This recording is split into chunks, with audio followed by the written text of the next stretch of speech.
পূর্ব নির্ধারিত কর্মসূচিতে যোগ দিতে সিলেটে এসে পৌঁছান বিএনপির মহাসচিব মির্জা ফখরুল ইসলাম আলমগীর।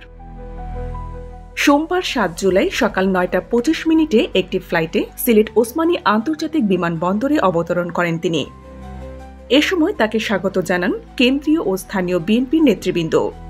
এর মধ্যে রয়েছেন কেন্দ্রীয় সাংগঠনিক সম্পাদক জি.কে. গাউস, সহ সাংগঠনিক সম্পাদক মিফতাহ সিদ্দিকী, কেন্দ্রীয় সদস্য আবুল কাহের শামীম, মিজানুর রহমান চৌধুরী, জেলা বিএনপির সভাপতি আব্দুল কাইয়ুম চৌধুরী, মহানগর বিএনপির ভারপ্রাপ্ত সভাপতি রেজাউল হাসান কয়েস লদি ও সাবেক সাধারণ সম্পাদক বদরুজ্জামান সেলিম সহ স্থানীয় নেতৃবৃন্দ।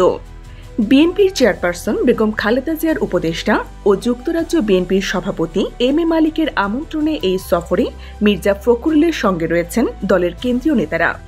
সকাল 11টায় পাঠানটোলা এলাকার সানরাইজ কমিউনিটি সেন্টারে বেগম খালেদা জিয়ার রোগমুক্তি কামনায় আয়োজিত দোয়া মাহফিলে অংশ নেন তারা। সেখানে বক্তব্যের শুরুতে বিএনপি মহাসচিব মির্জা ফখরুল ইসলাম আলমগীর, গুম হওয়া নেতা ইলিয়াস আলী, সাবেক অর্থমন্ত্রী প্রয়াত আর সাইফুর রহমান সহ গুম হওয়া গত ১৭ বছরে হতাহত ও নির্যাতিত নেতাদের স্মরণ করেন। সেই স্বপ্নতে যে আমরা একটা নতুন বাংলাদেশ করব, যেখানে এই সমস্ত অন্যায় থাকবে।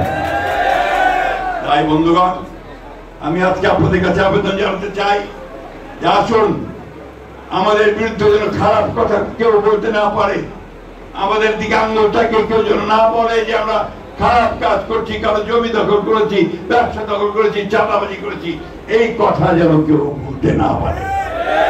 ঠিক কিনা বলে? যুক্তরাজ্য বিএনপির সভাপতি এম.এ. মালিকের সভাপতিত্বে সমাবেশে বিশেষ অতিথির বক্তব্য রাখেন বিএনপির স্থায়ী কমিটির সদস্য মির্জা আব্বাস ও doctor aged Zahid Hasan, BNP চেয়ারপারসনের উপদেষ্টা খন্দকার আব্দুল মুক্তাদির, আরিফুল হক চৌধুরী, তাহসিনা রুশদীর লুনা প্রমুখ। সব খবর পেতে সাবস্ক্রাইব করুন BGN TV 24। খবর যেখানে, বিশ্বস্ততা সেখানে।